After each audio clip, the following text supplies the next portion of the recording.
Honestly, after this happened, I did not think I would live to be 19. Like, this ruined my life.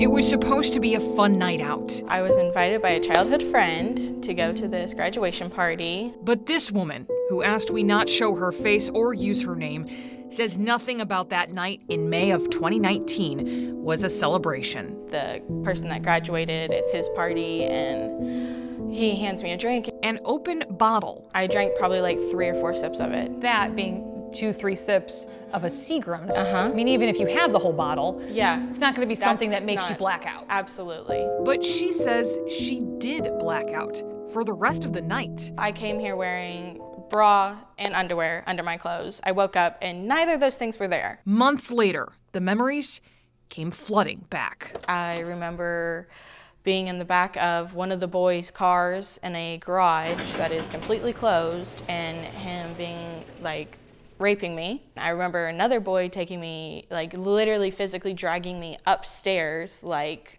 because I was so unconscious at the time, and then raping me in a bathroom.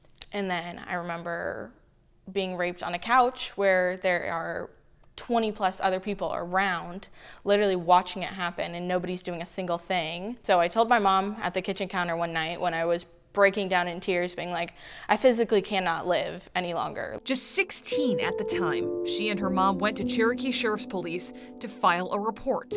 That was more than a year ago. Where does your case stand today? The same place. The absolute same place. Rape crimes are among the most difficult crimes to solve, especially when there is no forensic evidence. The Rape, Abuse, and Incest National Network says fewer than 20% of perpetrators will ever end up behind bars. Even less than that will ever see the inside of a courtroom. But the woman was certain that she could beat the odds, convinced at least one of her rapists would end up behind bars, all because of a phone call from a woman named Megan. Me and my friends went to this party and I was handed, drinks and a Solo cup. What happened after you started drinking it? Kind of everything was just a blur. Megan says she woke up the next day at home with no memory of the night before and in incredible pain. But it was like a feeling I've never felt before because I was torn. You had injuries. Yes. That would be consistent with a rape. Yes. Megan called the other woman earlier this year after a mutual friend told her their stories sounded almost exactly alike.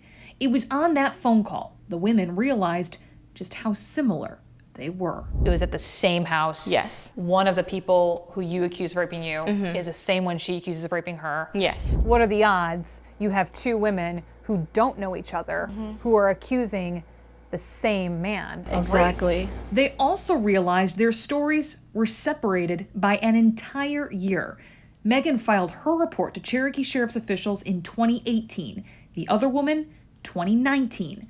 But despite their similar stories, their alleged rapist was never arrested. Obviously, I'm outraged. This boy should have been stopped the first time that happened. The sheriff's office would not give us access to any records in these cases, saying they're both open investigations. The mother of the woman, whose identity we're also protecting, worries about her daughter's case. The last real conversation I had with Detective Hayes, he blatantly said, "You have a son. You know how boys can be." Earlier this year, the reveal uncovered Cherokee County said it solved 176 rape cases over 5 years. But we found out it only arrested 36 suspects. Megan hopes by speaking out, Cherokee County will take both of their stories more seriously.